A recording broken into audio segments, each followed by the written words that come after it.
संत चिदंबरम बहुत उच्च कोटि के महात्मा हो गए, बड़े सिद्ध पुरुष हो गए। उनके चरणों में जो भी चला जाता था उसकी मनोकामना पूरी हो जाती थी। कई लोग आते हैं, बाबा मेरे काम में बरकत नहीं है, आप दुआ करो बरकत हो जाए। जा बेटा हो जाएगा, तो उनके मुंह से निकले हो जाएगा तो होकर ही रहेगा। जो भी कहे वो आत्मदृष्टि से, आत्मशक्ति से हो जाए पत्थर पर लकीर। जिन्होंने परमात्मा के साथ अपनी एकता साध ली, भगवान के साथ जो एक हो गए, उनके वचन को कौन टाल सकता है, कौन रोक सकता है? प्रकृति भी उनके वचन को पालती है। मैं बात उस संत चिदंबरम की करूंगा। एक महिला उनके पास आई और वो महिला ने कहा कि प्रभु कई वर्ष हो गए, शादी हो गई लेकिन संतान सुख नहीं, सवा पाव मिट्टी, फल डाल दीजिए मेरी झोली में ताकि मैं पुत्र रत्न प्राप्त कर सकूं। मुट्ठी भर चना संत चिदंबरम ने उस महिला को दे दी। खा के आओ फिर बात करते हैं। दूर से वो देख रहे हैं कि महिला किसी पेड़ के नीचे चना खा रही।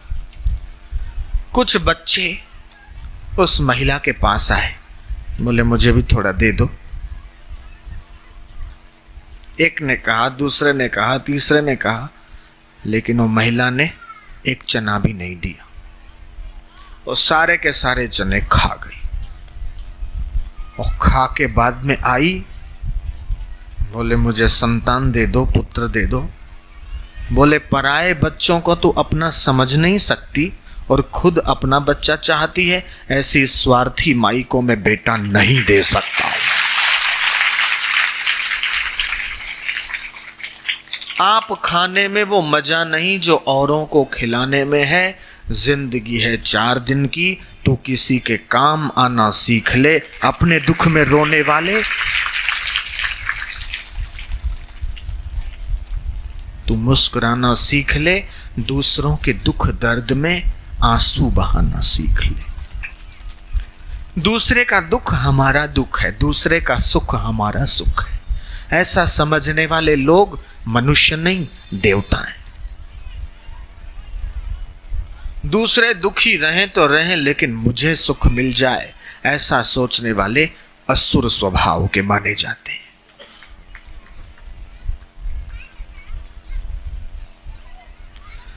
जो औरों को देता टक्कर है वो खुद भी टक्कर खाता है, जो औरों को डाले चक्कर में वो खुद भी चक्कर खाता है, और जो औरों को देता शक्कर है वो खुद भी शक्कर खाता है।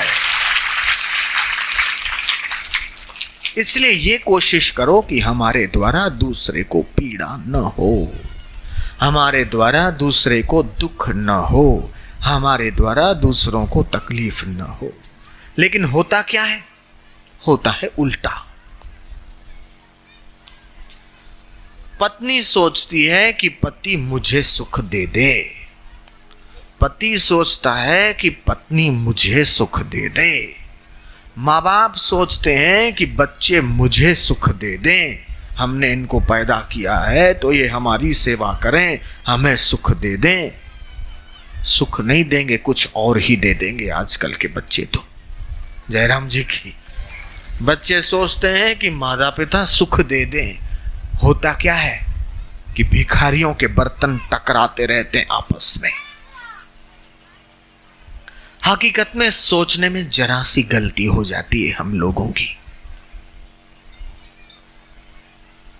सुख और मान लेने की चीज नहीं, देने की चीज है। जो देना चाहिए वो हम लेने की इच्छा रखते हैं, इसलिए दुख पैदा होता है। इसलिए तनाव पैदा होते हैं, इसलिए मुसीबतें पैदा होती है। आज के बाद आप ये पक्का कर लें कि हमें सुख चाहिए नहीं, हमें दूसरों को सुख देना है। देने वाला बड़ा होता है।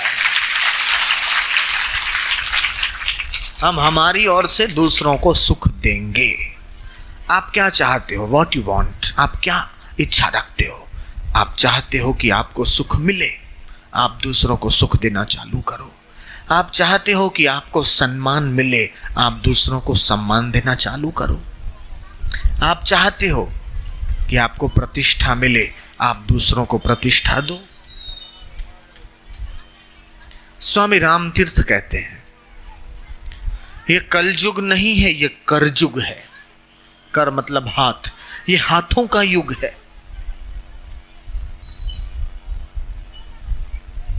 आपको जो खेत में से चाहिए आप वही खेत में फेंकिए। बाजरा चाहिए बाजरा फेंको, मक्का चाहिए तो मक्का फेंको, चावल चाहिए तो चावल फेंको, गेहूं चाहिए तो गेहूं फेंको। एक मुट्ठी फेंकोगे तो 10 मुट्ठी पाओगे।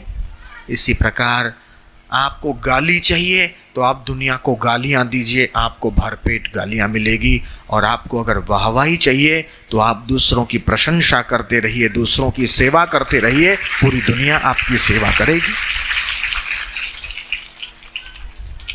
8 प्रकार के दान होते हैं शास्त्रों में। 8 प्रकार के दान कहे गए। भूमि दान, सुवर्ण दान, वस्त्र दान, अन्न दान, गौदान, गौरस दान, विद्यादान और अभय दान।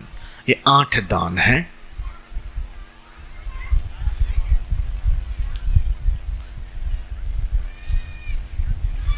आपने किसी को गौदान दिया, मान लो, हो सकता है कि वो आपकी दी हुई गऊ को समय से पानी न दे, समय से चारा न दे, और आपकी दी हुई गाय दुखी हो तो उसका फल आपको भुगतना पड़ेगा।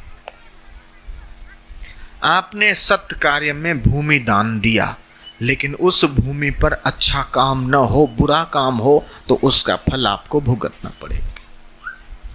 आपने किसी को अन्न दान कराया, भोजन कराया, तो भोजन कराने के बाद 6 घंटे के बाद फिर भूख लग जाएगी। किसी को पानी दिया, अच्छा है, लेकिन पानी पिलाने के 2-4 घंटे के बाद फिर उसको प्यास लगेगी। कल भी कईयों को धोतियां दी गई, साड़ियां दी गई, आज भी दी गई, कुछ थोड़ा बहुत बचा हुआ है वो फिर कल दे देंगे। देने वाला भगवान है, ईश्वर है। लेकिन जो छीना झपटी करते ना, वो मुझे अच्छा नहीं लगता है। संतोषी नर सदा सुखी। एक को दिया तो ये सोचे कि चलो मुझे नहीं मिला, मेरे पड़ोसी को तो मिला, कोई बात नहीं। मुझे न मिला, उसको तो मिला, कोई बात नहीं। ऐसा सोचना चाहिए। कपड़ा दिया, वो कपड़ा भी 4-6 महीने में, 10 महीने में, 12 महीने में फट टूट जाता है। कन्यादान किया, क्या पता जमाई कैसा मिले, शराबी मिले, कबाबी मिले, और आपकी कन्या को दुख दे, मारे पीटे। आजकल तो ऐसा बहुत हो रहा है। दहेज के लिए न जाने कैसे कैसे षड्यंत्र किए जाते हैं। नारी प्रताड़नाएं बढ़ रही है। शादी करवा दिया और दिया हुआ कन्या की पिटाई करते हैं, मारते हैं, और बार बार माता पिता के घर से पैसा लाने को और कुछ का कुछ लाने को दबाव डालते रहते हैं। हम सुनते हैं, अखबारों में पढ़ते हैं, और फिर इतना जुल्म करते हैं कि वो न चुप रह सकती है, न कह सकती है, न सह सकती है। और इस प्रकार आत्महत्या के केस बढ़ते जा रहे हैं। सामूहिक आत्महत्या। ये दान अच्छे हैं 7, लेकिन बड़े में बड़ा दान क्या है पता है?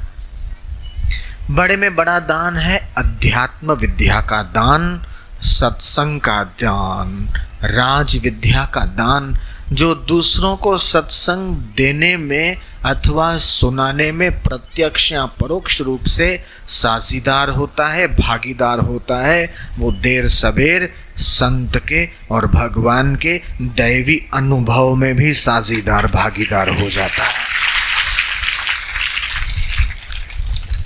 जन्म मरण के चक्कर से छूटने का यही एकमात्र राजमार्ग है सत्संग।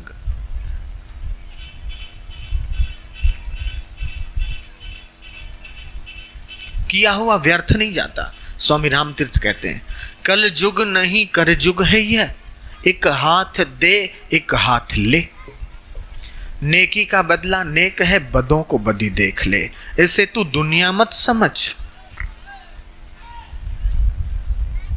इसे तू दुनिया मत समझ, ये सागर की मझधार है। औरों का बेड़ा पार कर तो तेरा बेड़ा पार है। हम दूसरों को कल्याण मार्ग पर लगाते रहें, ईश्वर के मार्ग पर लगाते रहें, ये अपने आप में बहुत ऊंची बात है।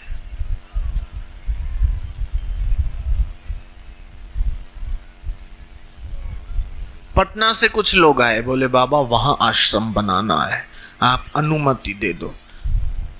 मैंने कहा क्यों?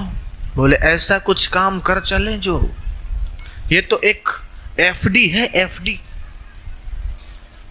एक बार दैवी कार्य किया या किसी ने एक बार जमीन दिया या कुछ दिया तो वो तो फिक्स डिपॉजिट हो गई।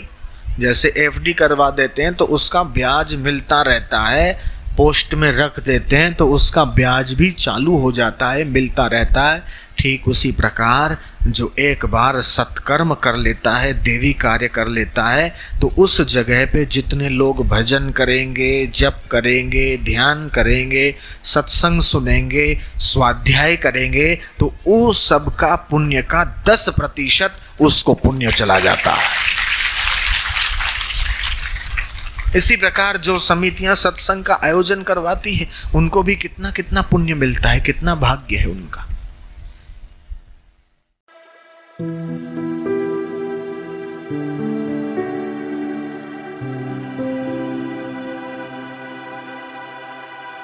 Thank you.